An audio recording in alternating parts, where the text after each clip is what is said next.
تعلم على العلماء حتى تعرف الإسلام صحيحا. إن الحمد لله نحمده ونستعينه ونستغفره ونعوذ بالله من شرور أنفسنا ومن سيئات أعمالنا من يهده الله فلا مضل له ومن يضلل فلا هادي له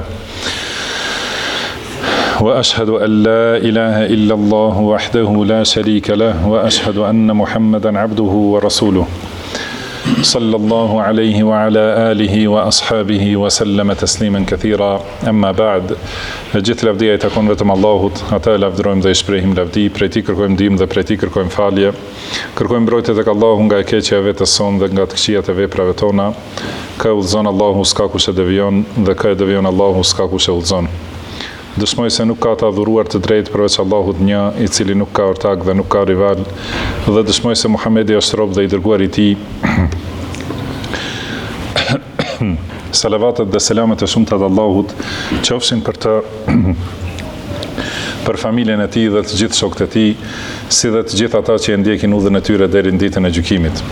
Mëtej, o Zoti ynë, Ti je I lartësuar dhe I pastër nga çdo emet, ne nuk dimë asgjë posa asaj që na ke mësuar Ti, në të vërtetë Ti je I gjithdituri, I urti. O Allah, na bëj të dobishme atë që na ke mësuar, na mëso atë që na bën dobi, na shto diturinë, na përmirëso gjendjen tonë tërësi dhe mos na lërt në mbështetjen vetët tona asnjë çast.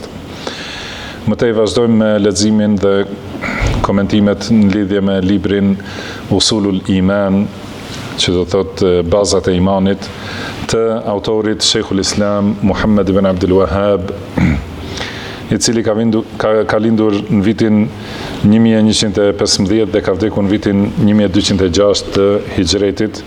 Allahu e mëshiroft, e falt, atë na falt ne dhe të gjithë muslimanët dhe muslimanet, besimtarët dhe besimtaret, të gjallët dhe të vdekurit.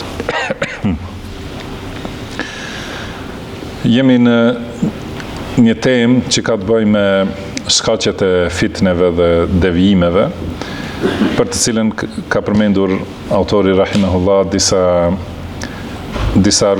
argumente, do të thënë disa hadithe dhe fjalë të sahabeve. Dhe hadithi I radhës ose transmetimi I radhës është numër 98 nga Abdullah ibn Mas'ud radhiyallahu anhu, thot se ka thënë: Kejfa antum idha labisakum fitanun yarbu fiha as-saghiru wa yahramu fiha al-kabir ose al-kathir. Do të thonë, si do të jetë gjendja juaj kur t'ju veshin fitnet, ose t'ju mbulojnë fitnet, ose të përzihen mbi ju fitnet, në të cilat do të rritet I vogli, do të thonë fëmia I vogël do të rritet në ato fitne dhe do të plaket I rrituri, ose do të plaket shumica e njerëzve do të plaken, do të thonë me këto fitne.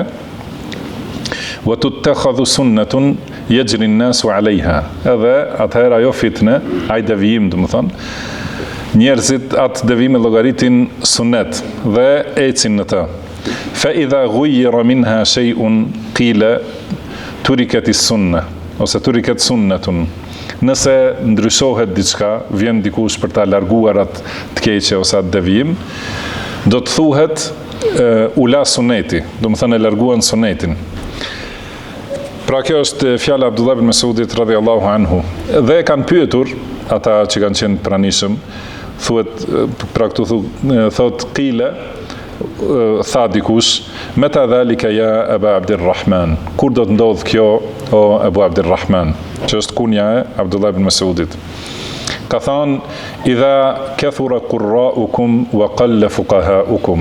Do të thonë kur të shtohen ata që kanë mësuar, që kanë lexuar, do të thonë bëhet numri I madh I lexuesve dhe I atyre të mësuarve dhe të lexuarve. Wa qalla fuqaha'ukum, edhe paksohet numri I atyre që e kuptojnë fein. Wa kathurat amwalukum wa qalla umana'ukum, edhe do t'ju shtohet pasuria dhe do të paksohet numri I njerëzve besnik. Waltumisat ad-dunya bi'amal al-akhirah, dhe atëherë kur do të kërkohet dunjaja me veprat që janë të ahiretit. Wa tufuqqiha li ghayri ad-din, edhe do të mësohet feja jo për fe, do të thonë po për interesa të tjera. Thot autori rahimahullah, rawahu ad-Darimi, do të thonë këtë ether të Abdullah ibn Mas'udit e ka transmetuar Darimiu. Pra shohim kjo fjalë është nga Abdullah ibn Mas'ud radhiyallahu anhu dhe është fjalë që është transmetuar në disa libra të hadithit, është ether i cili është sahih. Pra ka transmetuar Darimiu në Sunenin e tij, gjithashtu Abdurrazaku në librin e tij Musannaf, po ashtu Ibn Abi Shayba në Musannaf, e ka transmetuar Hakimi në librin Al-Mustadrak dhe Bejhaqiu në Shu'abul Iman, edhe këtë e kanë bërë sahih një grupi dietarëve dhe prej tyre edhe Sheikh Al-Albani rahimahumullahu jami'an. Domethënë padyshim se është sahih transmetimi nga Abdullah ibn Mas'udi dhe është transmetuar si fjalë e tij, që si thuhet këtij hadithi, a di dikush na tregoj? Ai që transmetohet me zinxhir nga sahabiu, si fjalë e sahabiut. I themi hadith mawquf, domethënë pra thuhet hadith mawquf, ai që zinxhiri i tij ndalet deri te sahabiu. Edhe sahabiu thot sahabiu e thot fjalën, ose vepra është e sahabiut, ose e ngjashme, domethënë këtij thuhet hadith mawquf, ose më shumë përdoret me fjalën ether, domethënë gjurmë prej sahabeve. Kurse kur vazhdon zinxhiri deri te sahabiu dhe thot sahabiu ka thon pejgamberi sallallahu alaihi wasallam, ose ka bër pejgamberi sallallahu alaihi wasallam kështu, ose bënim kështu në kohën e pejgamberit sallallahu alaihi wasallam, domethënë kjo çka është aprovim i pejgamberit sallallahu alaihi wasallam, domethënë fjala, vepra, aprovimi dhe përshkrimi i fizionomisë ose pamjes së pejgamberit sallallahu alaihi wasallam dhe përshkrimi i vetive të tij morale. Domethënë këtu përfshihen 5 gjëra, do thotë fjala, vepra, aprovimi i fjalës ose veprës dikujt tjetër, përshkrimi i pamjes së tij ose i moralit të tij. Domethënë kur këto arrin deri te pejgamberi sallallahu alaihi wasallam, quhet hadith marfu', domethënë hadith marfu'. Nëse e përkthejmë shqip do thotë hadith i ngritur, domethënë është ngritur deri te pejgamberi sallallahu alaihi wasallam. Kurse kur këto 5 çështje ndalen te sahabiu, i thuhet hadith mawquf, domethënë i ndalur te sahabiu. Këtu e shohim prej cilit lloj domethënë është ky hadith mawquf. Pra është hadith mawquf, por ka prej haditheve mawquf, domethënë në terminologjinë e shkencës hadithit, që i thuhet e ka hukmin ose ka dispozitën e hadithit marfu'. Domethënë hadithi, nëse e lexojmë, e shohim, është mawquf, por e ka kuptimin ose është në pozitën dhe ose dispozitën, normën e hadithit marfu'. Cilat janë këto hadithe? Ka disa që kanë përmendur dietar, për shembull, prej tyre është kur sahabiu tregon një dhikr të caktuar. Domethënë patjetër se sahabët nuk e kanë shpik nga vetja, po e ka marrë nga pejgamberi sallallahu alaihi wasallam. Ose kur tregon për çështje të ghaibit, domethënë për ahiretin ose për shenjat kiametit, për kohët e ardhshme. Domethënë në këto hadithe, megjithse është zinxhiri, pra kur lexohet si hadith mawquf, por e ka kuptimin e hadithit marfu'. Pra ky zgjerim për këtë sqarim është që ta kuptojmë këtë fjalë të Abdullah ibn Mas'udit, është sahih, mawquf, domethënë deri te Abdullah ibn Mas'ud, mirë po e ka kuptimin dhe normën e hadithit marfu'. Domethënë hadith i pejgamberit sallallahu alaihi wasallam, sepse këtu Abdullah ibn Mas'ud flet për çështje të ghaibit, për të ardhmen. Pra thot, do të vijë një gjendje tek ju, edhe thot kejfe antum. Domethënë kjo e padyshimit që do të vijë, por e thot si do të gjendeni, si do të jetë pozita juaj kur do t'ju mbulojnë fitnet. Domethënë do të përzihen fitnet në fe, do të përzihet e vërteta me të pavërtetën, dhe atëherë në këto fitne, në këto fitne është për qëllim devijimet dhe bidatet. Domethënë ato fjalë dhe ato vepra që janë shpikur pas pejgamberit sallallahu alaihi wasallam, që nuk kanë qenë të pranishme në kohën e tij. edhe në kohën e sahabëve. Edhe në këtë kohë kur ka folur Abdullah ibn Mesud, nuk kanë qenë të pranishme. Por ka thonë, si do t'jetë puna juaj kur do të vijë një kohë kur do t'ju mbulojnë fitnet, pra devijimet dhe bidatet. Dhe në këtë kohë, pra kur do të shtohen këto devijime, të vegjlit do të rriten me to. Edhe të mëdhenjt do të plaken me to. Askush nuk do t'i kundërshtojë. Do të thonë, do të bëhen përditshmëri edhe fëmija i vogël ose ai që lind kur ekzistojnë këto devijime, edhe vazhdon të rritet edhe derisa të plaket ai, ishe kështu në këtë mënyrë devijimet edhe askush nuk i kundërshton këto devijime. Edhe atëherë të të khadh sunneten, të të khadhu, po sunneten jejrin nasu alejha. Atëherë këto fitne, këto devijime, do të llogaritën sunnet, në cilën ecin njerëzit. Pra do të llogaritën kjo feja, kjo është feja. Sunnet, çfarë do të thotë? Pra feja islame. Suneti i pejgamberit sallallahu alaihi wasallam është islami. Edhe islami është suneti i pejgamberit sallallahu alaihi wasallam. Do të thonë çdo gjë që është në sunetin e pejgamberit sallallahu alaihi wasallam është islam. Dhe nuk i thuhet islam asnjë gjë tjetër përveç asaj që është në sunetin e pejgamberit sallallahu alaihi wasallam. Atëherë do të mendojnë se feja është kështu, do të thonë këto fitne dhe këto devijime dhe këto bidate që janë përhapur edhe askush nuk i ka kundërshtuar, do t'i llogariti njerëzit se kjo është feja. Dhe kur do të mundohet dikush pastaj ta ndryshojë këtë, kur t'ju thot njerëzve kjo është bidat, kjo është shirk, kjo është devijim, kjo nuk është e saktë sipas Kuranit dhe Sunetit, atëherë njerëzit do të thonë na i prishën fenë. Do të thonë se, do të thonë, po e lën fenë, e lën sunetin, e lën rrugën e pejgamberit sallallahu alaihi wasallam. Kur i thuhet se mevludi është bidat, thonë këta nuk e duan pejgamberin sallallahu alaihi wasallam, e kështu me radhë. Do të thonë në këtë mënyrë, pra kundërshtohet e vërteta.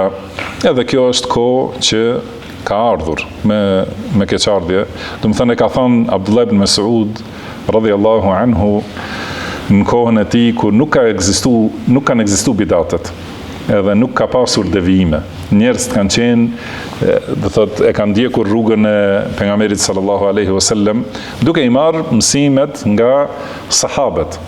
Por në këtë kohë ka thënë Abdullah ibn Mesud dhe prandaj thamë që dietarët kanë thënë se ky është hadith në kuptimin e hadithit marfu, sepse ka folur për një gjë të ardhmes, edhe kjo është një prej shenjave të pejgamberit sallallahu alaihi wasallam ose argumenteve të tij se për atë që ka treguar se do të ndodhë në të ardhmen, ka ndodhur pikërisht ashtu si ka thënë pejgamberi sallallahu alaihi wasallam.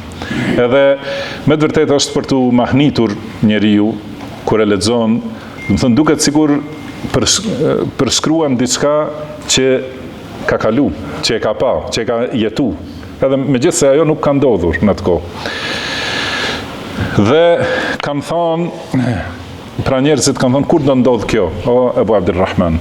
Si do thotë, ka qenë e rëndë për perceptimin e besimtarëve, do të thonë që do të vijnë në këtë gjendje që do të llogaritet bidati sunet, kurse suneti bidat, do të llogaritet feja diçka e huaj, kurse ato të huajat që kanë hyrë në fe, llogaritën se janë prej fesë. Kur do të ndodh kjo? Ka thonë idha kathura qurra'ukum wa qalla fuqaha'ukum.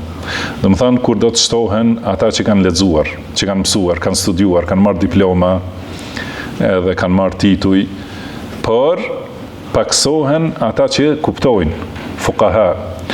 Tani për këtë çështje do të flasim më vonë, por paraprakisht për pjesën e parë, do të thënë ky hadith tregon për rëndësinë e kapjes pas sunetit pejgamberit sallallahu alaihi wasallam. Dhe si na ka thënë pejgamberi sallallahu alaihi wasallam, do të shihni kundërshtime të shumta. Pra kapuni për sunetin tim dhe sunetin e xulefave të drejtë, të udhëzuar, dhe shtrëngojeni ata me dhëmball. Do të thonë shtrëngim i fuqishëm, do të thonë kapje e fuqishme, sikur strehim, do të thonë kur njeriu kapet, si fëmia kur kapet për gjyshen, për shembull, kur friksohet nga nga kërcënimet e prindit ose dikuj tjetër si shkon strehohet te prindi vet, do të thënë kapet fuqishëm për atë që mendon se do ta mbroj. Pra në këtë mënyrë duhet besimtari të kapet fuqishëm për sunetin e pejgamberit sallallahu alaihi wasallam që të shpëtojë nga këto fitne. Dhe nuk ka tjetër shpëtim përveç se kësaj rruge. Wa'tasimu bihablillahi jami'an. Allahu ka thënë kapuni të gjithë për litarin e Allahut. Dhe litari i Allahut është libri i tij dhe suneti i pejgamberit të tij sallallahu alaihi wasallam. Kjo kapja pas sunetit përmendin dietarët që është në dy aspekte. Aspekti i parë në çështjet e ilmije, do të thënë në çështjet e diturisë ose në çështjet teorike të fesë. Pasi feja ka një pjesë që është teori dhe një pjesë që është praktik, ose ndryshe një pjesë që është besime dhe tjetra që është veprime. Do të thënë në të dyja këto do thot duhet besimtarit kapet pas sunetit pejgamberit sallallahu alaihi wasallam. Edhe asaj do të thënë lidhe me atë që ka të bëjë me diturinë ose besimin, që është besimi në çështjet e ghaibit, besimi në Allahun, në emrat dhe cilësitë e Allahut, në veprat e Allahut subhanahu wa taala, veçimin e Allahut me adhurim, edhe si duhet të jetë besimi në të gjitha aspekte në Allahun subhanahu wa taala. Do të thënë për këtë çështje patjetër duhet të kapet për sunetin e pejgamberit sallallahu alaihi wasallam. Edhe në çështje tjera që kanë të bëjnë me besimin në ahiret, haudin, mizanin, jetën e varrit, dënimin dhe shpërblimin në varr, kështu me radhë për xhenetin, xhehenemin, çdo gjë sipas sunetit të pejgamberit sallallahu alaihi wasallam. Dhe gjithashtu në çështje tjera të besimit që janë ghaib, për shembull besimin me lajke ose besimin në xhin, edhe çështje tjera, do të thonë që na ka tregu Allahu subhanahu wa taala në librin e tij ose përmes sunetit të pejgamberit të tij sallallahu alaihi wasallam. Pra gjitha këto duhet njeriu të jetë i kapur për sunetin e pejgamberit sallallahu alaihi wasallam. Do të thonë ta kuptoj librin e Allahut sipas sunetit dhe bashkarisht Kur'anin dhe sunetin ti kuptoj sipas kuptimit të sahabeve. Edhe për këtë do të flasim në argumente tjera. Dhe aspekti tjetër është aspekti praktik, do të thënë veprimi, falja e namazit ose dhënia e zakatit, agjerimi, haxhi, të gjitha adhurimet tjera, dhikri, do të thënë çdo gjë me të cilën njeriu i afrohet Allahut subhanahu wa taala prej veprimeve. Qofshin ato veprimet gojës, do të thonë dhikr ose urdhrim për të mira, ndalim nga e keqja, thirrja në rrugën e Allahut. Gjitha këto duhet të jenë sipas sunetit të pejgamberit sallallahu alaihi wasallam. Ose qofshin veprime të gjymtyrëve fizike, do të thonë falja e namazit ose agjerimi ose haxhi, umra dhe çdo veprim tjetër ose xhihadi, lufta në rrugën e Allahut, do të thënë të gjitha ato duhet të jenë vetëm sipas sunetit të pejgamberit sallallahu alaihi wasallam, të gjitha veprat. Sepse për të dy këto aspekte është i ardhur udhëzimi i plot në librin e Allahut dhe në sunetin e pejgamberit sallallahu alaihi wasallam. Dhe nuk ka nevojë besimtari për asgjë tjetër. Dhe Allahu subhanahu wa taala ka thonë wa tammat kalimatu rabbik. Pra fjala e Zotit tënd është e përsosur, është e plotësuar. Në çfarë aspekti? Sidqan wa adlan. Wa tammat kalimatu rabbika sidqan wa adlan. Do të thonë fjala e Zotit tënd është e plotësuar, e përsosur në vërtetësi dhe në drejtësi. Do të thonë vërtetësia përfshin aspektin e besimeve. Do thotë çdo gjë që është treguar në Kur'an është e vërtetë e plotë. Dhe ajo që është treguar në sunetin e pejgamberit sallallahu alaihi wasallam është e vërtetë e plotë. Nuk ka mangësi në të. Jo si thon kelamistët prej Esharive, Mutezilive e të tjerë, Maturidi e kështu me radhë, thonë nëse themi ashtu si ka thënë Allahu, do të thonë kemi bë kufër. Pra ata thonë kush thot Allahu qëndron mbi arsh, ai ka bërë kufër. Edhe ka përngjasu Allahun me krijesat. Do të thonë se fjala e Allahut nuk është e plotë sipas tyre. Pra nëse thuti vetëm ashtu si ka thënë Allahu, do thotë del prej feje. Edhe nëse thua se Allahu ka dorë, Do të thënë, ata thonë që fjala e Allahut, pra sipas kësaj, do të thotë që fjala e Allahut nuk është e plotë. Por duhet fjale dikujt tjetër që ta plotësoj fjalën e Allahut. Kjo në aspektin, si tham, në aspektin e besimit dhe të teorisë ose diturisë. Edhe në aspektin e veprave, pra jemi, thot fjalët e Allahut janë me drejtësi të plotë dhe me atë që është dobia e plotë për njerëzimin. Nuk ka nevojë për shtim në vepra. Nëse ka vepra me të cilat ne mund t'i afrohemi Allahut dhe Allahu nuk na ka treguar për to, do të thonë, atëherë nëse besojmë kështu, ose ata që besojnë kështu, bien ndesh me këtë fjalë të Allahut. Do të thonë, fjala e Allahut është e plotësuar me drejtësi. Nëse ka vepra që nuk na ka treguar Allahu, kurse ne do të përfitonim prej tyre, do të thonë se nuk është plot kjo fjalë në drejtësi. Prandaj ky ajet mjafton, siç e dim, do të thonë, argumentet e Kuranit dhe Sunetit. Secili, çdo një argument, çdo një ajet dhe çdo një hadith mjafton në vetvete për argumentim të plot, po si është kur mblidhen gjitha argumentet nga Kurani dhe Suneti, do të thonë që janë të shumta për obligimin ton që ta pasojmë librin e Allahut dhe sunetin e pejgamberit sallallahu alaihi wasallam dhe rrugën e sahabeve, si do të shohim më tej argumente tjera. Do thotë është obligim të pasohen Kurani dhe Suneti dhe asgjë tjetër përveç tyre, do të thënë fjalët e njerëzve që nuk janë në përputhje të plot me Kuranin dhe Sunetin, janë të refuzuara. Për këtë shkak në ka treguar pejgamberi sallallahu alaihi wasallam edhe në hadithe tjera, pra përmendëm hadithën e Irbad ibn Sariya, ka thonë pejgamberi sallallahu alaihi wasallam, kush do të ketë jetë, do të shohë kundërshtime të shumta. Do të thonë do të ketë më vonë kundërshtime, dhe këto kundërshtime çka janë? Do thotë kundërshtime ndaj Kuranit dhe Sunetit. Më thotë shpikje të reja që nuk kanë qenë Kuran dhe në Sunnet. Edhe në këtë fjalë, pra thotë Abdullah ibn Mas'ud, se do të dalin fitne, bidate, do të thonë, me të cilat do të rritet i vogli dhe do të plaket i madhi, ose do të plaken shumë njerëz me ato fitne. Dhe nëse lihet diçka prej atyre fitneve, do të thuhet ula suneti, ose ula feja, ose u ndryshu feja. Ne ndryshun fejnë, këta, do më thonë që vinë me Kuran dhe Sunet. Këto shfaqja e bidateve kanë përmendur dietarët shkaqe të lloj-llojshme. Edhe disa prej këtyre shkaqeve, më të rëndësishme,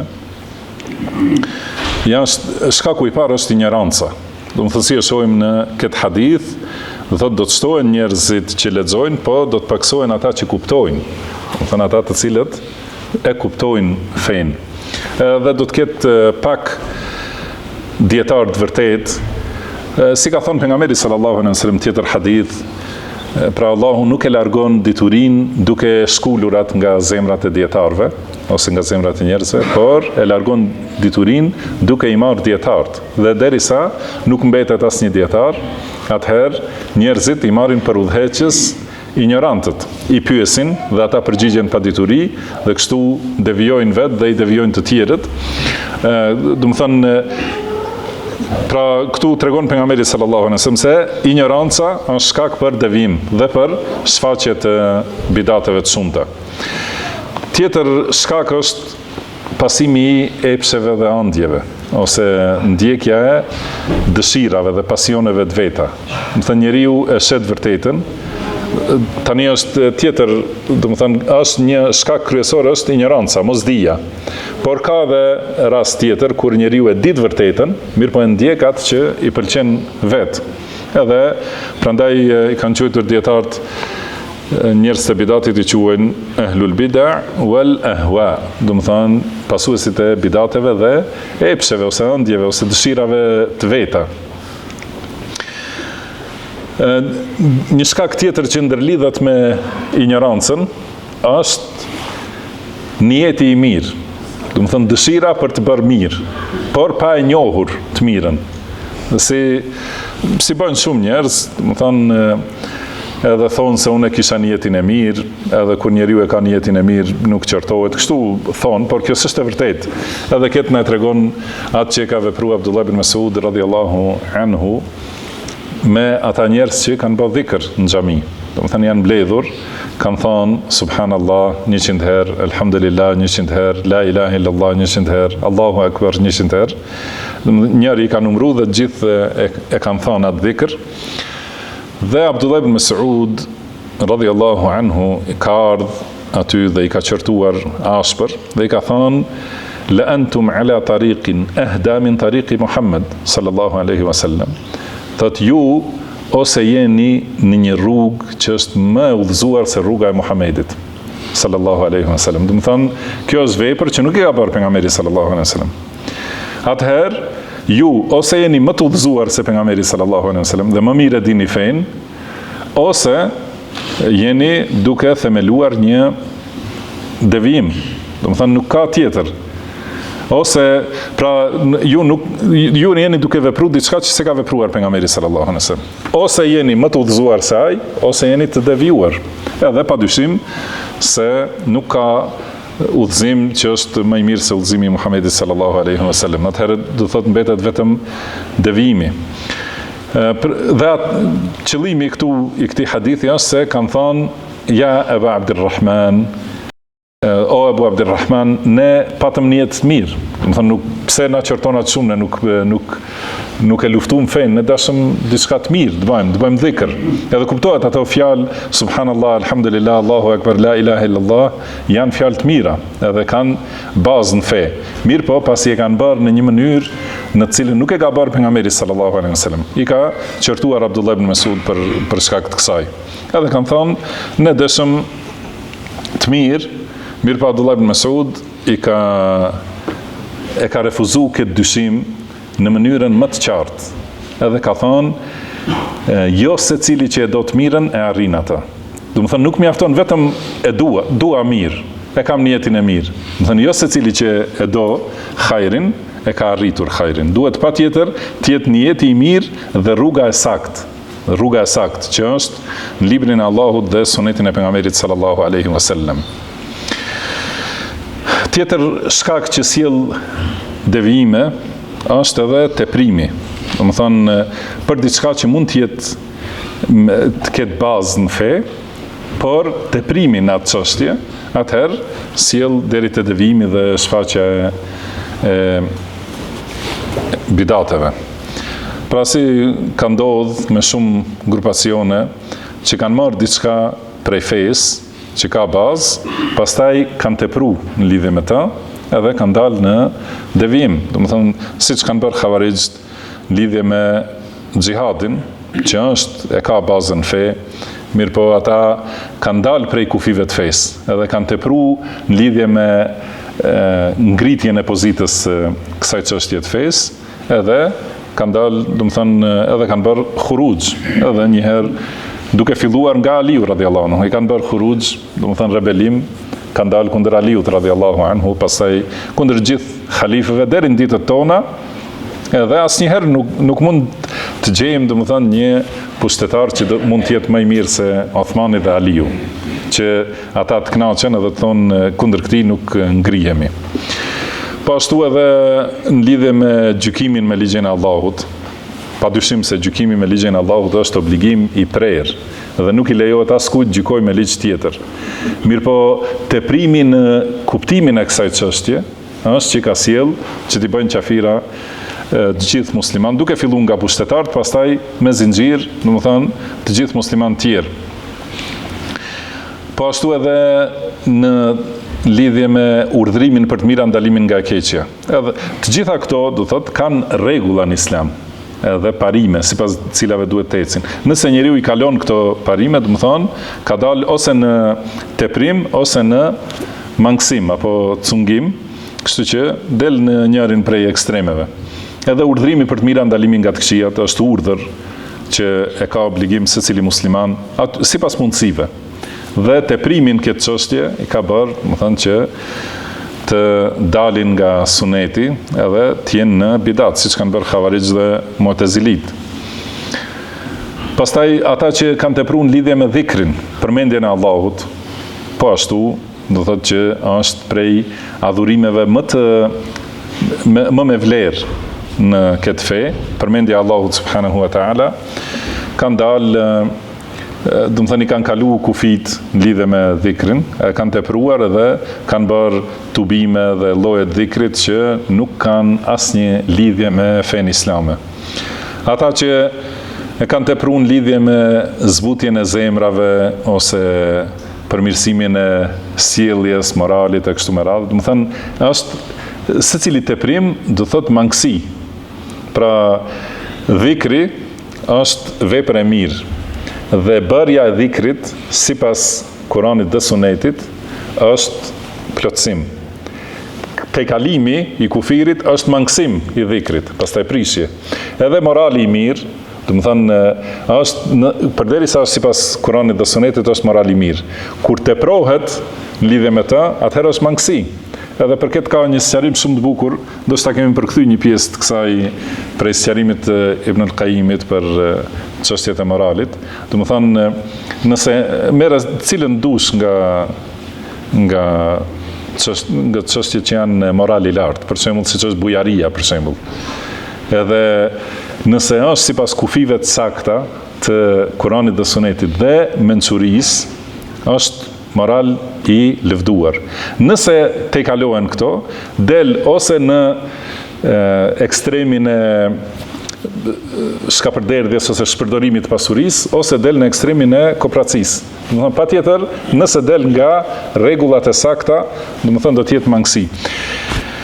Lidhje me bidatet, thotë këta e kanë tepruar në çështjen e moralit, butësisë e kështu me radhë, edhe kanë dalë në sufizëm.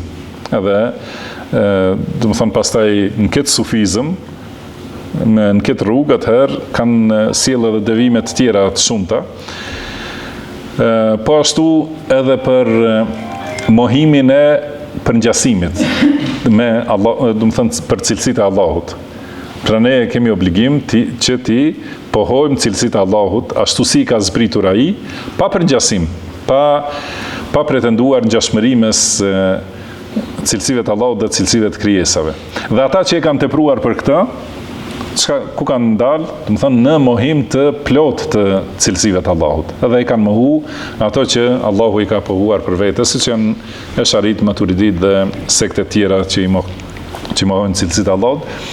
Kështu do thotë në secilën çështje ose diturisë dhe besimit, ose në çështjet e praktikës dhe veprave, kur i kalojnë kufit, do të thonë teprimi në ndonjë çështje prej këtyre çështjeve, sjell në shpikjen e bidateve. Do të thonë ky është një prej shkaqeve të devijimit dhe të paraqitjes së bidateve.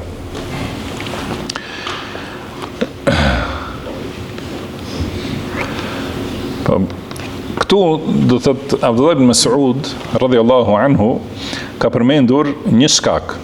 Dhe ai është shkaku i ignorancës.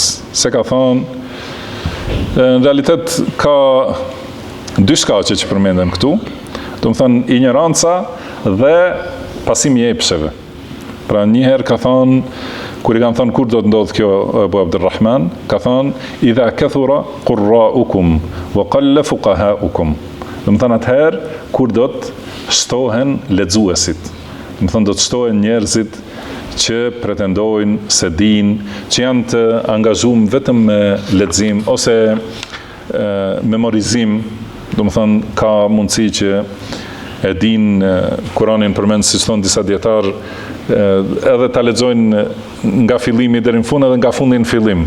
Do të thonë me memorie të fuqishme, mirë po e lexojnë këtë Kur'an duke bërë tawaf rreth varreve për shembull, që është shirk. Do të thonë lexuesit, edhe ka njerëz që i mahnitin kështu njerëzit awamin, e mahnitin me oratori, me fjalë që i dinë përmendsh, me hadithe, edhe i mashtrojnë shumicën për njerëzve. Por ka thonë pra këtu Abdullah ibn Mas'ud se këta lexuesit janë të shumt. Mirë po ata që kuptojnë janë pak.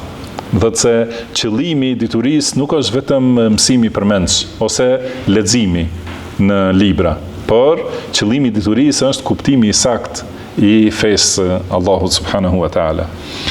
Dhe kurse leximi dhe mësimi përmend që është rrugë për të arritur deri te kuptimi. Dhe kuptimi padyshim merret nga dietarët, se Allahu i lartësuar na ka urdhëruar që të kërkojmë dituri, edhe ka thënë wa ma kana al-mu'minuna liyanfiru kaffa.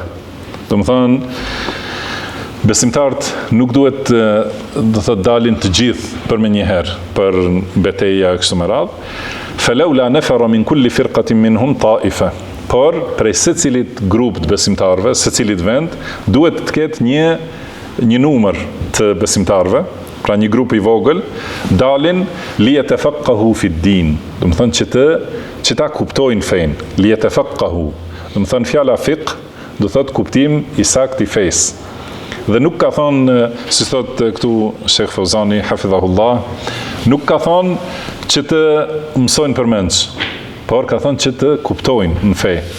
Pra, dhe ky ajet u drejtohet atyre që kanë qenë në kohën e pejgamberit sallallahu alaihi wasallam.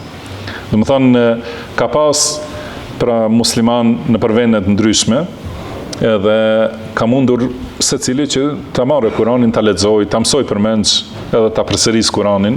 Mirpo Allahu i ka urdhëruar që të shkojnë te pejgamberi sallallahu alaihi wasallam dhe ta kuptojnë. Do të thonë më e rëndësishmja për diturinë është kuptimi i saktë. Edhe ky kuptim, pra sahabët këtë kuptim e kanë marrë nga pejgamberi sallallahu alaihi wasallam. Dhe tabiint kuptimin e kanë marrë nga sahabët. Dhe kështu në secilin gjenerat, kjo dituri, kjo fe është transmetuar me njerëz të besueshëm. Si ka thënë pejgamberi sallallahu alaihi wasallam, yahmilu hadha al-ilma min kulli khalafin udulu. Do të thonë këtë dituri e bartin në secilin gjenerat, e bartin njerëz më të drejtë. Pra, çdo herë sahabët kanë mësuar nga pejgamberi sallallahu alaihi wasallam. Pejgamberi sallallahu alaihi wasallam ka mësuar nga Xhibrili alaihi salatu wassalam, dhe Xhibrili alaihi salatu wassalam e ka marrë këtë dituri nga Allahu.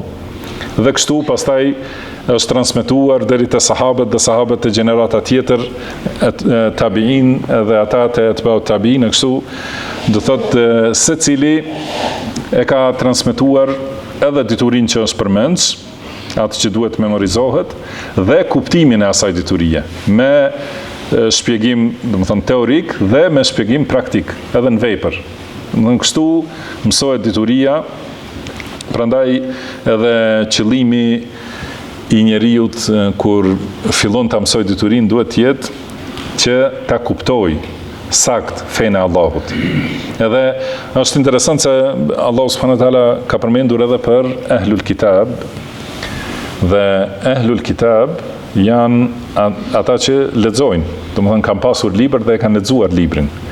Ka thonë Allahu për ta, kurse këta mushrikët e Mekës nuk kanë pasur libër, dhe si janë quajtur ummiyun. Do të thonë që me përkthy me kuptimin bashkohor, do thotë analfabet. Do të thonë që nuk dinë lexim, edhe nuk kanë libër. Por për ehlul kitab, për Banu Israil, ka thonë Allahu, wa minhum ummiyun la ya'lamuna al-kitaba illa amani. Do të thonë prej tyre ka analfabet që nuk e din librin, përveç se amani. Edhe këtë fjalën amani, dietarët kanë thonë është leximi. Do të thonë ata janë analfabet që nuk e kuptojnë librin, përveç se lexim. Do të thonë e lexojnë Teuratin, por nuk e kuptojnë çka i urdhëron ai. Wa inhum illa yadhunnun, thot ata vetëm hamendsojnë. Pra si ja merr mendja, e lexon vet librin, edhe nuk e ka kuptimin e transmetuar nga pejgamberi i tyre, do të thënë kështu gjenerat pas gjenerate, dhe vetëm pretendojnë dhe vetëm hamendsojnë lidhje me kuptimet e librit. Pra qëllimi nuk është vetëm që njeriu të lexojë. Nuk është qëllimi vetëm të lexojë, edhe vetëm ta di përmendsh Kur'anin ose hadithet, por qëllimi është që ti kuptoj ato dhe këtë kuptim ta marrën nga dietarët e mëdhenj të thelluar, pra jo të mjaftohet njeriu vetëm me lexim të librave, por edhe në kohën tonë është edhe më e keqja që as lexim të librave, por ka vetëm shikim nëpër rrjetet sociale dhe në këto mjetet e shejtanit. Pra Allahu subhanahu wa taala ka urdhëruar që njerëzit të dalin prej secilit grup të madh, prej secilit popull, themi, duhet dalë një grup prej atyre njerëzve që të shkojnë te njerëz të dijes, të mësojnë tek ata, ta kuptojnë fenë, edhe pastaj të kthehen wa liyundhiru qaumahum idha raja'u ilayhim. Do të thonë dhe që ti përkujtojnë dhe ti drejtojnë njerëzit pra popullin e vet kur të kthehen tek ata. Shkojnë, ta marrin diturinë dhe kjo dituri të jetë me sinqeritet dhe me kuptim të saktë të diturisë, pastaj të kthehen te populli i tyre dhe ti udhëzojnë dhe ti paralajmërojnë nga e keqja. Dhe për ta shtuar kuptimin e kësaj, ta lexojmë edhe një herë fjalën e Abdullah ibn Mas'udit. Do thonë, pra ka thonë një është që shtohen njerëz që lexojnë, si tham në fillim, njerëz që thonë unë kam mësu kaq libra përmendsh, unë kam këtë diplom, kam master, kam doktoratur.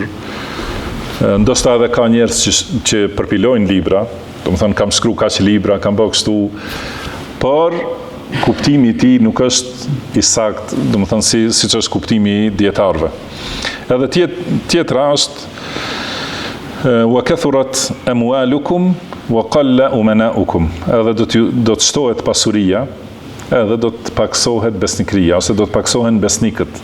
Edhe kjo është prej shenjave të kiametit, do të thonë që do të përhapet pasuria dhe të gjithë njerëzit do të arrijnë në një shkallë të lartë të pasurisë, por humb besnikëria, edhe humb sinqeriteti në mesin e tyre, edhe nuk brengosen se si e marrin pasurinë, me halal ose me haram. A e marrin me bidate ose me thirrje të vërtet në Kur'an dhe Sunet, nuk i bëhet vonë. Më thëmë me rëndësi vetëm që t'i shtojnë pasurit. Waltumisat ad-dunya bi amalil akhirah, dhe do të kërkohet dunjaja me veprat e ahiretit. Do të thonë një vepër që është për të fituar shpërblime tek Allahu, ata me këtë vepër duan të fitojnë shpërblime të dunjas, edhe të grumbullojnë pasuri dhe interesat dunjas, dhe thot wa tufuqiha li ghayri ad-din, edhe do të merret dituria e fesë jo për fe. Pra e mësojnë, ka njerëz edhe shkojnë te dietarët për të mësuar, por nuk është qëllimi që ta mësojnë fenë. Është qëllimi, do të thonë që të marrin pozita ose të punësohen, ose do të thonë të bëhen udhëheqës, ose gjithashtu edhe të fitojnë pasuri prej asaj diturie. Edhe kjo është, do të thonë, për këtë shkak ndodhin këto bidate dhe devijime, dhe këta njerëz që janë përgjegjës që të thrasin në sunet dhe të luftojnë bidatin, këta njerëz në realitet e shtojnë bidatin, edhe prandaj, do të thonë, ndodh kjo situatë që pastaj njerëzit rriten me ato bidate edhe familiarizohen, edhe pastaj kur do dikush t'i ndryshoj, u duket sikur u ndryshon fenë.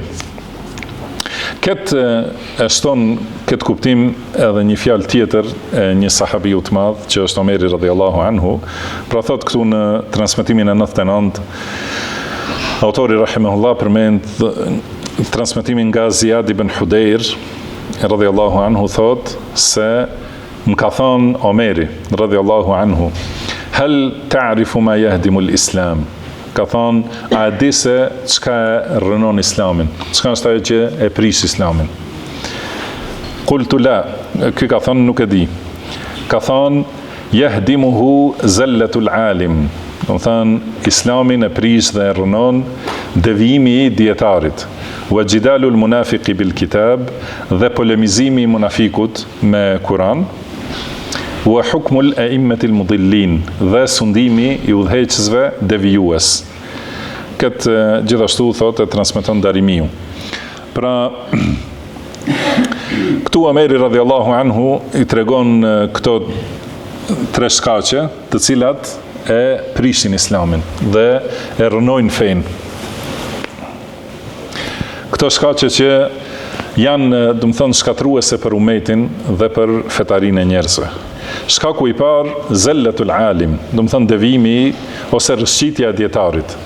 Ka mundësi që bëhet fjalë ose për dietar të rrejshëm, si ata që i përmend Abdullah ibn Mas'ud, të cilët e mësojnë fenë për dunja, ose kanë mësu përmend, po nuk kanë marrë kuptim, ose është edhe djetari i vërtet, do të thënë djetari sinqert, djetar rabbani, nuk ka mundësi që mos gaboj dikush prej djetarve.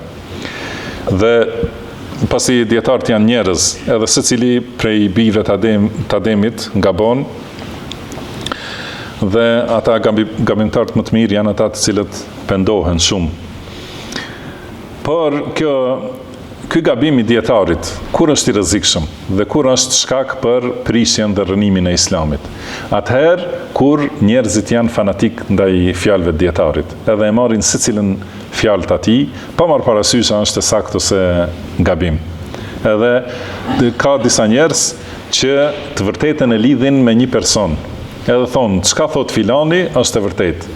Çka nuk thot filani nuk është e vërtetë.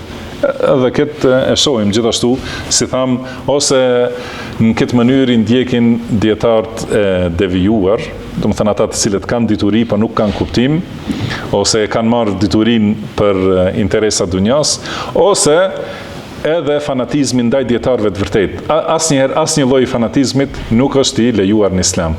Do të thënë jemi fanatik në ndjekjen e Kuranit dhe Sunetit, dhe atë që është rruga e sahabeve, kurse fanatizmi për një person të caktuar nuk është i lejuar në Islam asnjëherë. Edhe pra fanatizëm që do të thotë të ndiqet njeriu edhe në atë që qëllon edhe në atë që gabon. Do të thënë nuk lejohet asnjëherë. Dhe kjo është ajo që më shumti e prish fenë të njerëzit.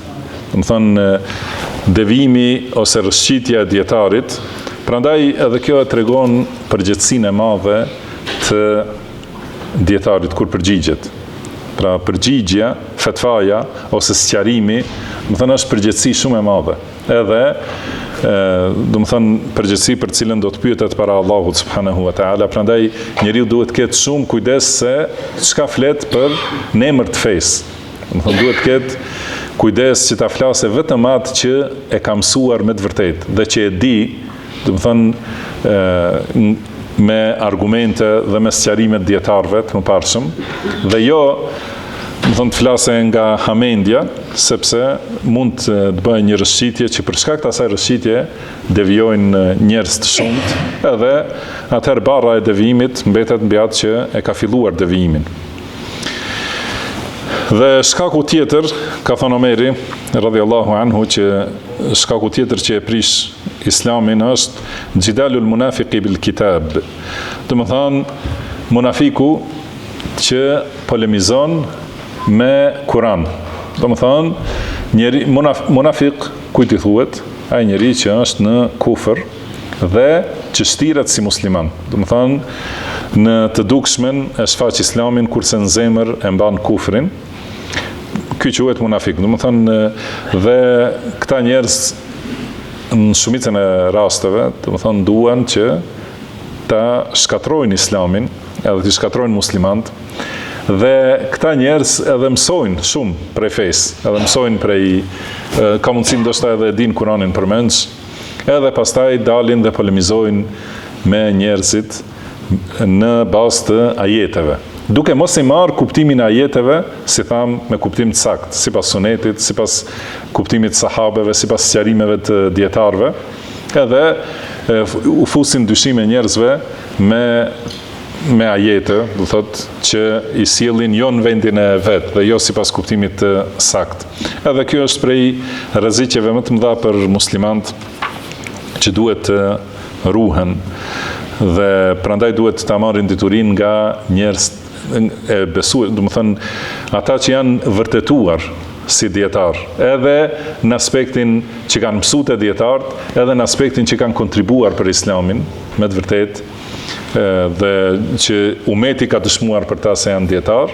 Do të thonë merren këto çështje prej këtyre dietarëve dhe jo prej munafikëve, siç është thënë alimul lisan, do të thonë me gjuhë të ditur, jo me zemër të ditur, por që e ka gjuhën plot me dituri, por zemrën të prishur me devijime. Edhe shkaku i tretë, ka thënë Omeri radhiyallahu anhu, wa hukmu al-a'immat al-mudillin, edhe gjithashtu sundimi i udhëheqësve devijues.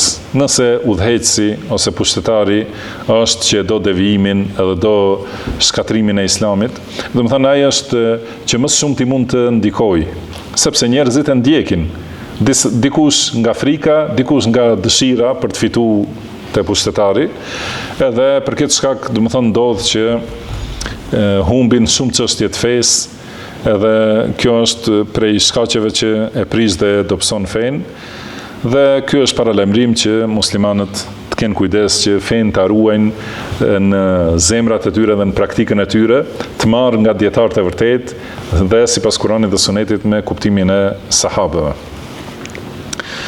Pastaj në transmetimin tjetër thot autori rahimahullah wa an Hudhaifah radhiyallahu anhu qal kullu ibadatin la yata'abbaduha ashabu rasulillahi sallallahu alaihi wasallam fala ta'abbaduha ose fala ta'buduha. Do të thonë çdo adhurim të cilin nuk e kanë bërë sahabët e pejgamberit sallallahu alaihi wasallam, mos e bëni. Do të thonë mos bëni adhurim të cilin nuk e kanë bërë sahabët e të dërguarit Allahut sallallahu alaihi wasallam. Fa innal awwala lam yada' lil akhiri maqalan. Pra i pari nuk i ka lënë hapësirë për të folur të fundit. Do të thonë ajo gjenerata e parë e kanë sqaru islamin, edhe e kanë bartur të sakt, të pastër, ashtu si i ka ardhur pejgamberi sallallahu alaihi wasallam dhe e kanë bërë sqarimin, edhe nuk kanë lënë hapësirë që të ketë nevojë dikush tjetër të shtojë ose të ndryshojë në ta. Por e kanë sqaruar plotësisht. Prandaj ka thënë fattaqullaha ya ma'shar al-qurra. Pra ruhuni Allahut, o ju lexues, o ju që keni mësu. Wa khudhu tariqa man kana qablakum. Edhe merreni rrugën e atyre që ishin para jush, do të thonë rrugën e sahabëve. Këtë fjalë të Hudhaifës, thot autori rahimahullah, rawahu Abu Dawud, e ka transmetuar Abu Dawudi. Mirë po, kjo nuk është në sunenin e Abu Dawudit, se kur e lexon njeriu mendon se është në sunen të Abu Dawudit, por është në libër tjetër të Abu Dawudit që quhet Az-Zuhd. Mirë po, aty nuk është me pjesën e parë, kjo pjesa që thot çdo adhurim të cilin nuk e kanë adhuruar ose nuk e kanë bërë, do të thonë sahabët, mos e bëni ju. Kjo pjesë nuk është në librin Zuhd. Dhe gjithashtu fillon do të thonë nga ittaqullaha ya ma'shar al-qurra, do të thonë keni frikë Allahut dhe ruhuni zemrimit Allahut, o ju lexues. Kjo është edhe në Sahihun e Buhariut, do të thonë kjo pjesë padyshim se është sahih. Pjesa e parë nuk përmendet, mirë po ndoshta është në libra të tjerë që ndoshta edhe dhe një prej tyre është i humbur. Sidoqoftë, pra kjo pjesa e parë nuk është e vërtetuar me zinxhir, si fjala e Hudhaifës, por kuptimi i saj është më se i saktë, do të thonë është shumë i saktë, pasi ka argumente të shumta, edhe ka thënë pejgamberi sallallahu alaihi wasallam në hadith të saktë, fa alejkum bi sunnati wa sunnati al-khulafa'i ar-rashidin. Do të thonë, ka puni për sunetin tim dhe sunetin e halifëve të drejtë, të udhëzuar. Do të bëjni vetëm ato vepra që i kanë bërë, që i ka bërë pejgamberi sallallahu alaihi wasallam dhe i kanë bërë sahabët. Gjithashtu në hadith që tregon, thot pejgamberi sallallahu alaihi wasallam se do të përçahet ky ummet në 73 grupe dhe të gjithë janë në zjarr. Do të thonë gjithë këta 72 grupe janë të devijuar, përveç njërit. Dhe cili është ai njëri? Ma ana alayhi al-yawma wa ashabi. Do të thonë ai grup në cilin është rrugën që e ndjek unë sot dhe sahabët e mi. Do të thonë vetëm ata vepra dhe besime që i kanë pasur sahabët, do të thonë ato janë sakta. Kurse çdo vepër ose çdo besim tjetër që nuk e kanë bërë sahabët, atëherë mos e bëni. Do të thonë është kuptimi i njëjtë i fjalës Hudhaifës që është përmendur këtu, megjithse me zinxhir, do të thonë nuk është e saktë, por kuptimi i saj është plotësisht në përputhje me ajetet dhe hadithet. Se ka thonë të partë, du më thënë sahabët, nuk ju kanë lënë diçka që ka nevojë të shtoni ose të ndryshoni, ose nuk ka nevojë për ndonjë shpjegim shtesë. Çdo gjë është shpjeguar në fjalët e sahabeve. Pastaj ka thonë ja ma'shar al-qurra, du më thënë ju lexues. Dhe lexues du më thënë ata që e mësojnë Kur'anin përmendsh, ose gjithashtu ata që i dinë hadithet përmendsh, edhe ata që quhen njerëz të lexuar, do të thënë që kanë marrë diploma, kanë marrë fakultete ose master ose doktorat ose tjera. Pra u drejtohet atyre. Kjo është këshill nga Hudhaifja radhiyallahu anhu. Këtu thot fattaqullah wa khudhu tariqa man kana qablakum. Do të thënë merreni rrugën e atyre që ishin para jush. Kurse në Sahihun e Buhariut thot ja ma'shar al-qurra, o ju lexues, istaqimu, drejtohuni. Do të thënë rini në rrugën e drejtë, ndiqeni rrugën e drejtë. Faqad sabaqtum sabqan ba'idan, sepse ju keni paraprir shumë. Dhe kjo fjalë pastaj në fund thot fein akhadhtum yaminan aw shimalan laqad dalaltum dalalan ba'ida. Nëse shkoni djathtë as majtas, atëherë keni devijuar devijim të largët. Do të thënë ju keni paraprir, keni parakaluar, nëse u drejtohet sahabeve, thot është për qëllim se ju jeni gjenerata e parë, ju jeni gjenerata e zgjedhur që ju ka zgjedhur Allahu ta shoqëroni pejgamberin sallallahu alaihi wasallam dhe keni parakaluar para gjithë umetit. Prandaj keni kujdes se nëse merrni djathtë as majtas, atëherë, më thënë, do të devijoni devijim të largët. Ose është për qëllim këshill për secilin që merret me dituri, dhe është kuptimi nëse qëndroni në rrugën e drejtë, e ndiqni sunetin dhe rrugën e sahabeve, atëherë ju i keni parakaluar shumë musliman. Do të thënë keni fituar shumë edhe keni dalë shumë përpara në shpërblimet e Allahut, por nëse shkoni djathtë as majtas, atëherë jeni shumë larg prej rrugës së shpëtimit dhe keni devijuar shumë larg. Dhe me të njëjtin kuptim është edhe hadithi tjetër që transmetohet nga Abdullah ibn Mas'ud radhiyallahu anhu, thot men kana mustannan falyastanna biman qad mat. Do të thënë kush do të ndjek dikën, le të ndjek ata që kanë vdekur. Pra thot Abdullah ibn Mas'ud, le të ndjek ata që kanë vdekur. Fa innal hayya la tu'manu alayhi al-fitna, sepse i gjalli nuk është i sigurt nga devijimi. Thot ulaika ashabu Muhammedin sallallahu alaihi wasallam. Do ata janë sahabët e Muhammedit sallallahu alaihi wasallam. Pra ndiqni ata, sepse ata kanë jetuar me pejgamberin sallallahu alaihi wasallam dhe kanë marrë fen direkt nga pejgamberi sallallahu alaihi wasallam. Dhe tregon pastaj për vlerën e sahabëve. Thot kanu afdala hadhihi al-umma. Ata ishin më të vlefshmit e këtij umetit, më të mirët e këtij umetit. Wa abarraha quluban, dhe me zemrat më bamirëse, më të devotshme. Wa a'maqaha ilman, dhe me diturin më të thellë. Pra sahabët, njerëzit, pra shoqëruesit e pejgamberit sallallahu alaihi wasallam, më të mirit e këtij umeti, më të devotshmit, do të thonë me zemrat më të devotshme, me diturin më të thellë. Wa aqallaha takallufan, edhe që më spaku janë të ngarkuar ose janë shtirur. Do të thonë ata nuk ka pasur të sahabët shtirje ose ngarkim me diçka që për cilën nuk janë të urdhëruar ose për cilën nuk ka argument.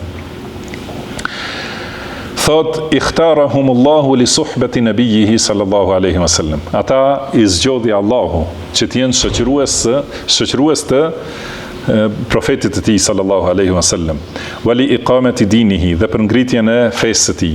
Fa'rifu lahum fadlahum. Prandaj njiheni vlerën e tyre dhe pozitën e tyre. Wattabi'uhum ala atharihim, edhe ndiqini gjurmët e tyre. Watamassaku bima istata'tum min akhlaqihim wa siyarihim, dhe kapuni sa të keni mundësi pas moralit dhe rrugës së tyre. Fa innahum kanu ala al-huda al-mustaqim, sepse ata ishin në udhëzimin e drejtë, ata ishin në rrugën e drejtë. Edhe ky është hadith sahih nga, ether sahih nga Abdullah ibn Mas'ud radhiyallahu anhu. Ka këshilla madhështore, edhe secila kërkon, sqarim të gjerë edhe përqendrim të veçantë në secilën prej këtyre këshillave. Pra nëse doni ta ndiqni dikën, ndiqini ata që kanë vdekur. Pasi e dim ata që kanë vdekur në udhëzim. Se ata nuk mund të devijojnë më. Ka mbaruar çështja atyre. Edhe kryesisht flet Abdullah ibn Mas'ud për sahabët e pejgamberit sallallahu alaihi wasallam. Ata të cilët kanë vdekur kur pejgamberi sallallahu alaihi wasallam ka qenë i kënaqur me ta. Kanë vdekur nëpër lufta bashkë me pejgamberin sallallahu alaihi wasallam. Dhe gjithashtu edhe ata që s'kan vdekur në luftë, por për të cilët është lutur pejgamberi sallallahu alaihi wasallam dhe ka qenë i kënaqur. Që rruga e tyre ka qenë plotësisht e saktë. Dhe ata pas pejgamberit sallallahu alaihi wasallam, gjithashtu ka vdekur pejgamberi sallallahu alaihi wasallam i kënaqur me ta dhe me rrugën e tyre. Dhe i ka lëvduar ata dhe u ka dhënë teskije, sahabeve, por edhe u ka dhënë Allahu subhanahu wa taala teskije në librin e tij madhështor.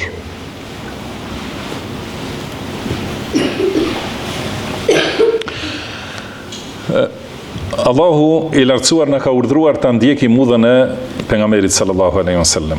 Edhe që është rruga e Allahut, ka thënë wa anna hadha sirati mustaqiman fattabi'uhu wa la tattabi'us subula fatafarraqa bikum an sabilihi. Domethënë, kjo është rruga ime e drejtë, atë ndiqeni dhe mos ndiqni rrugica të tjera. Pra si thot Hudhaifja radhiyallahu anhu, mos shkoni djathtas dhe majtas, sepse atëherë fatafarraqa bikum an sabilihi, se ato rrugica do t'ju largojnë nga rruga e Allahut. Edhe Hudhaifja tha, do thot ato nëse shkoni djathtas ose majtas, do të devijoni me devijim të largët. Do të thonë Allahu na ka urdhëruar ta ndjekim rrugën e pejgamberit sallallahu alaihi wasallam dhe na ka urdhëruar ta ndjekim rrugën e sahabeve. Do të thonë mënyrën e sahabeve në zbatimin e fesë dhe rrugës së pejgamberit sallallahu alaihi wasallam. Pasi Allahu i ka lëvduar sahabët në ajete të shumta. Ka thënë Allahu Muhammedun Rasulullah. Pra Muhamedi është i dërguari i Allahut sallallahu alaihi wasallam. Walladhina ma'ahu ashidda'u 'ala al-kuffari ruhama'u bainahum. Dhe ata që janë me të, sahabët, janë të mëshirshëm janë të fuqishëm dhe të ashpër ndaj mosbesimtarëve dhe të mëshirshëm mes veti. Tarahum ruk'an sujjadan yabtaghuna fadlan min Allahi wa ridwana. Do thënë ata vazhdimisht ishin ruku dhe në sejdë, duke i kërkuar mirësitë nga Allahu dhe duke kërkuar kënaqësinë e Allahut. Simahum fi wujuhihim min athari sujud. Do thënë u duken shenjat atyre në fytyrë nga ndriçimi, do thënë, i sejdës. Pra këto janë lëvdata madhështore për sahabët e pejgamberit sallallahu alaihi wasallam. Lëvdata, do të thonë se ata janë se sahabët janë të vrazhd kundër mosbesimtarëve, edhe ky është argument i fuqishëm kundër rafidive dhe kundër secilit që i sulmon sahabët. Pandej edhe i bëjnë qafira sahabët. Pra Allahu thot ata janë të ashpër kundër qafirave, kurse rafidit thonë ata janë qafira. Do thënë ata, Allahu ka thënë se janë të ashpër kundër mosbesimtarëve dhe të mëshirshëm mes veti, mes besimtarëve. Pra padyshim që kjo është teskije nga Allahu se ata janë besimtar dhe besimtar që është i kënaqur Allahu subhanahu wa ta'ala. Dhe gjithashtu Allahu thot se ata vazhdimisht bëjnë ibadet, vazhdimisht në ruku dhe në sejdë, duke i kërkuar mirësitë e Allahut. Dhe kjo është gjithashtu tezkije për ikhlasin e tyre, se veprat i bëjnë për Allahun dhe nuk kanë nifak. Domethënë e kundërta me atë që thonë rafidit dhe pasuesit e tyre, për shembull si Sejid Kutubi dhe të tjerë, që i akuzojnë sahabët me nifak edhe me kufër ose dalje nga feja. Allahu subhanahu wa taala ka thënë se ata janë të fuqishëm dhe të ashpër kundër mosbesimtarëve dhe veprat i bëjnë që të arrijnë kënaqësinë e Allahut. Dhe kjo ajet gjithashtu është argument se sahabët janë njerëzit më të vlefshëm pas pejgamberëve të Allahut. Domethënë secili pejgamber ka pasur pasues dhe përkrahës, kurse Muhamedi sallallahu alaihi wasallam, ata që i ka pasur sahabët, janë më të vlefshmit se të gjithë përkrasit tjerë të pejgamberëve të tjerë të mëparshëm. Prandaj Allahu edhe i ka përmendur sahabët përpara se të lindin, para se të krijohen, i ka përmendur të pejgamberë tjerë dhe të libra tjerë. Edhe ka thonë dhalika mathaluhum fit Tawrah. Do të thonë, është ky shembulli i sahabëve në Teurat, wa mathaluhum fil Injil, edhe shembulli i tyre në Injil. Do të thonë sahabët e pejgamberit sallallahu alaihi wasallam. Pra jo vetëm pejgamberi sallallahu alaihi wasallam, po sahabët e tij janë përmendur në Teurat dhe në Injil. Edhe shembulli që është dhënë në Injil për ta, ka zar'in akhraja shat'ahu fa azarahu fastaghlaba fastawa ala suqi. Do të thonë është si shembulli i tyre është si një bim që e ka nxjerr kokën fillim bima del, edhe pastaj vazhdon të rritet dhe të fuqizohet dhe të forcohet, edhe drejtohet në, do të thënë, trungu i saj, yu'jibu zurra'a, edhe do të thënë bëhet e atill që u pëlqen bujqve, atyre që e kanë mbjellur.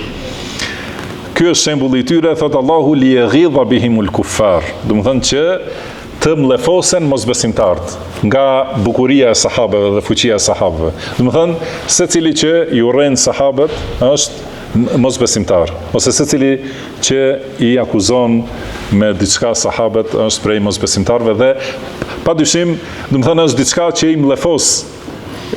Nëse e lëvdojmë Ebu Bekrin, Omerin, Othmanin, është diçka që i mlefos shijat, rafidit. Do të thënë, si ka thënë Allahu, li yaghidha bihimul kuffar, do të thënë që të mlefosen dhe do të thënë të digjen vetvete mosbesimtarët kur lëvdohen sahabët. Wa'ada Allahu alladhina amanu wa 'amilu s-salihati minhum maghfiratan wa ajran 'azima. Allahu u ka premtuar atyre, nga mesi tyre që bëjnë vepra të mira dhe besojnë dhe bëjnë vepra të mira, Allahu ka premtuar shpërblime të mëdha dhe falje. Do të thënë, edhe ky ajet, si tham, pra edhe ky ajet në vetvete është i mjaftueshëm për ta kuptuar vlerën e sahabëve dhe pozitën e tyre të lartë në këtë ummet. Gjithashtu ka thënë Allahu i lartësuar, duke i pastruar sahabët, ka thënë lakinir rasulu walladhina amanu ma'ahu jahadu bi amwalihim wa anfusihim. Do të thënë, mirë po pasi i ka përmendur Allahu, i ka përmendur munafikët, të cilët nuk kanë shku në luftë me pejgamberin sallallahu alaihi wasallam.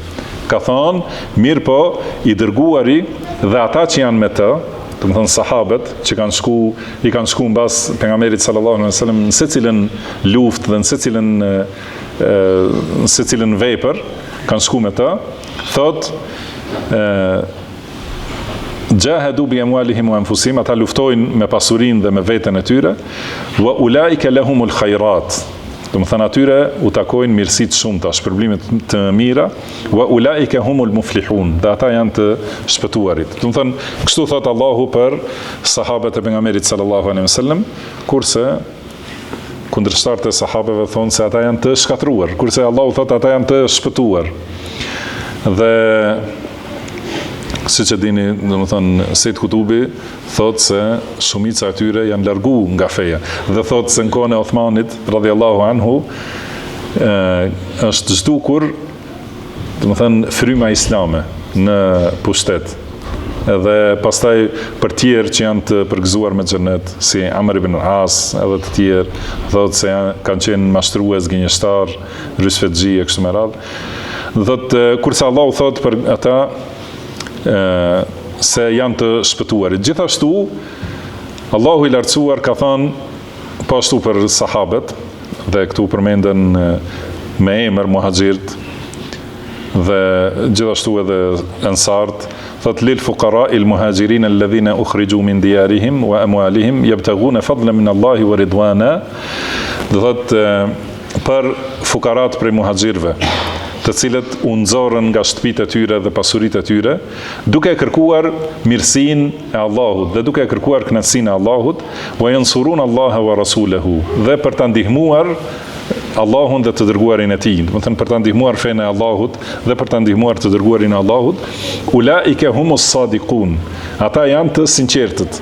Do të thënë pra të gjithë muhaxhirët Allahu i quan sadiqun, do të thënë të sinqertë, që nuk gënjejnë dhe nuk bëjnë për syefaqe vepra.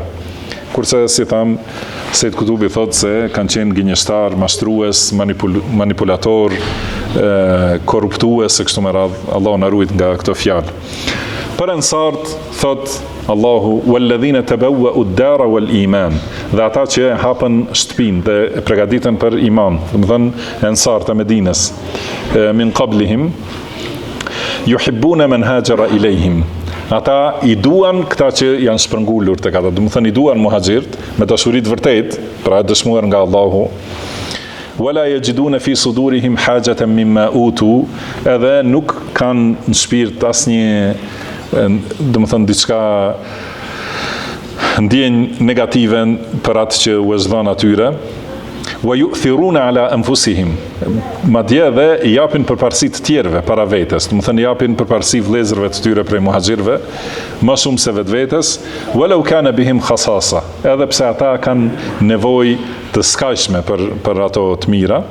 Wa man yuqa shuha nafsihi fa ulaika humul muflihun, dhe ata që janë ruajtur nga kooperacia dhe zemërngushtësia, ata janë të shpëtuarit. Do të thënë, pra Allahu ka quajtur sahabët të shpëtuar, të sinqert, të përkushtuar ndaj Allahut subhanahu wa taala, dhe edhe një prej lëvdatave më të mëdha për sahabët që janë librin e Allahut është që Allahu e urdhëron të dërguarin e tij sallallahu alaihi wasallam që të konsultohet me ta, wa shawirhum fil amr, do të thonë konsultohu me sahabët. Si ka mundësi që Allahu ta urdhëroi të dërguarin e tij të konsultohet me njerëz nëse ata njerëz nuk janë të sinqertë dhe nuk janë të vendosur në fenë Allah, nuk janë devotshëm, nuk janë me mendje të përsosur, do të thonë me mençuri dhe moral të lartë, padyshim se pasi Allahu i thot pejgamberit sallallahu alaihi wasallam konsultohu me sahabët, padyshim se ata i kanë të gjitha këto cilësi në nivelin më të lartë. Dhe ajetet të tjera që tregojnë vlerën e sahabëve dhe rëndësinë e tyre, edhe në hadithet shumta që tregohet vlera dhe pastërtia e sahabëve. Dhe prandaj ka thënë pejgamberi sallallahu alaihi wasallam la tasubbu ashabi, do të thënë mos i shani sahabët e mi, se pashaat në dorën e të cilit është shpirti im, sikur ndonjëri prej jush t'jape sadaka flori sa kodra e Uhudit, nuk ka mundësi të arrijë atë që kanë arritur ata me një grusht ushqim që kanë dhënë, ose gjysmë grushti ushqim. Do thotë, këtë thotë pejgamberi sallallahu alaihi wasallam se askush prej umetit nuk mund t'i arrijë në vlerë sahabët. Kurse disa devijum thonë, ne jemi më të mirë se sahabët. Pra pejgamberi sallallahu alaihi wasallam thotë nuk ka mundësi t'i arrijë në vlerë askush. Edhe i dërguari jon, i besuari, i besniku, për cilin s'kemi dyshim, betohet, thot pashaat në dorën e të cilit është shpirti im. Do të thonë askush prej jush nuk mund të arrijë pozitën e sahabeve asnjëherë. Edhe ka thonë umeti më, do të thonë pjesa më e mirë e umetit tim janë gjenerata ime. Do të thonë gjenerata e sahabeve, pra padyshim janë gjenerata më e mirë e këtij umeti dhe gjenerata më e mirë e gjithë njerëzimit, si është në hadith tjetër. Dhe argumentet tjera, do thotë, po ashtu Allahu i ka quajtur sahabët dietar. Do të thonë se ata janë njerëz të dijes. Ka thonë wa yara alladhina utul ilma alladhi unzila ilayka min rabbika huwa al-haqq wa yahdi ila siratil azizil hamid. Do të thonë ata të cilëve u dhon dituri, do të thonë ata që janë dietar të vërtet, janë të mendimit se kjo që të ka zbritur ty është e vërteta dhe që udhëzon në rrugën e të gjithfuqishmit, gjithpushtetshmit, të lavdishmit. Do të thonë sahabët, pra që i kanë besu pejgamberit sallallahu alaihi wasallam, do thotë janë njerëz të diturisë dhe dietar të vërtet. Dhe ka thonë, prandaj ka thonë Sejid ibn Xubeir, ma lam ya'rifhu al-badriyun falaysa min ad-din. Do të thonë atë që nuk e kanë ditur pjesëmarrësit e luftës Bedrit, ajo nuk është prej fesë. Edhe po ashtu ka thënë Abdullah ibn Mas'ud, ajo që nuk ka qenë fe në atë ditë në të cilën ka zbritur ajeti el-yawma akmaltu lakum dinakum, sa t'ju plotësova fen.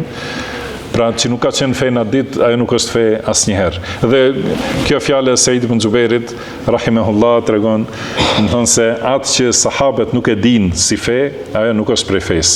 Dhe feja është vetëm rruga e sahabëve të pejgamberit sallallahu alaihi wasallam. Edhe Allahu ka thënë kuntum khayra ummatin ukhrijat lin-nas. Pra ju jeni populli më i mirë që është nxjerrë në mesin e njerëzve. Populli më i mirë i njerëzimit ose gjenerata më e mirë e njerëzimit, sahabët e pejgamberit sallallahu alaihi wasallam. Pra për këtë shkak duhet të ndiqet rruga e tyre, edhe në këtë mënyrë ta kuptojmë edhe një herë fjalën e Abdullah ibn Mas'udit radhiyallahu anhu, ka thonë, pra nëse doni ta ndiqni dikën, ndiqeni sahabët. Ata të cilët kanë vdekur, dhe padyshim gjithë sahabët kanë vdekur në rrugën e drejtë, askush prej sahabëve asnjëherë nuk është përmendur që ka shpikur në një bidat ose që ka nxjerrë diçka që nuk ka qenë sipas rrugës së pejgamberit sallallahu alaihi wasallam. Ka thonë pra ndiqeni ata se këta janë shoqëruesit e Muhamedit sallallahu alaihi wasallam. Kanu afdala hadhihi al-umma, më të mirit e këtij umeti, më të devotshmit në zemër, do të thënë me zemrat më të devotshme, me diturinë më të thellë, më së largu prej shtirjes dhe të ngarkimit. Allahu i ka zgjedhur ata që ta shoqërojnë pejgamberin sallallahu alaihi wasallam. Gjithashtu ata të cilët i shohin sahabët, do të thënë e kundërshtojnë për zgjedhjen e Allahut subhanahu wa taala. Do të thënë Allahu i ka zgjedhur këtë gjenerat që të jenë shoqërues të dërguarit të tij sallallahu alaihi wasallam dhe që të jenë ata të cilët e ngrejnë fenë e tij. Prandaj thot fa'rifu lahum fadlahum, dijani sahabeve vlerën, wattabi'uhum ala atharihim, edhe ndiqeni gjurmët e tyre. Pra kur ta dim se këta janë me këto cilësi, atëherë patjetër duhet të ndiqet rruga e tyre, wa tamassaku bimastata'tum min akhlaqihim wa siyarihim, do të thënë kapuni sa të keni mundësi për moralin dhe sjelljet e tyre, fa innahum kanu ala al-huda al-mustaqim, sepse ata ishin në udhëzim të drejtë. Padyshim, pra sahabët e pejgamberit sallallahu alaihi wasallam kanë qenë rrugën e drejtë dhe në atë rrugë kanë vdekur, radhiyallahu anhum wa ardahum. Me kaq mjaftojmë për sot dhe ndoshta zgjatëm pak si shumë, por Allahu ja shpërbleft për dëgjimin e mirë dhe sabrin. Ja lutim Allahun subhanahu wa taala me emrat e tij të bukur dhe cilësitë e tij të larta, që të na bëjë të dobishme atë që na ka mësuar dhe të na mësojë atë që na bën dobi. Na shtoj diturinë dhe të na përmirësoj gjendjen tonë tërësi dhe mos na lart të mbështetur në vetët tona asnjë çast. O Allah, na përmirësoj gjendjen tonë tërësi dhe mos na lart të mbështetur në vetët tona asnjë çast. Na udhëzon në udhën e drejtë, në udhën e atyre që i begatove më të mira, e jo në të atyre që kundër vete shkaktuan zemrimin tënd, e as në të atyre që janë të devijuar. O Allah, na dhuro frikë ndaj Teje, që na pengon prej mëkateve dhe gjunaheve. Na dhuro bindje ndaj Teje që na çon në xhenetin tënd, na dhuro besim të paluhatshëm që na i lehtëson sprovat e dunjas, na kënaq me dëgjimin, shikimin dhe fuqinë tonë sa të jemi gjallë dhe lëre ata në trashëgim pas nesh. Hakmeru për ne kundër atij që na bën padrejtësi dhe na ndihmo kundër atij që na armiqson. Mos na ços provën më të madhe në fenë tonë, mos na e bëj dunjan brengën tonë më të madhe dhe gjithë diturinë tonë, dhe mos na e çon mbi kokë dikë që nuk na mëshiron. Subhanaka Allahumma wa bihamdika ashhadu an la ilaha illa anta astaghfiruka wa atubu ilaik. Wa akhiru da'wana anil hamdulillahi rabbil alamin.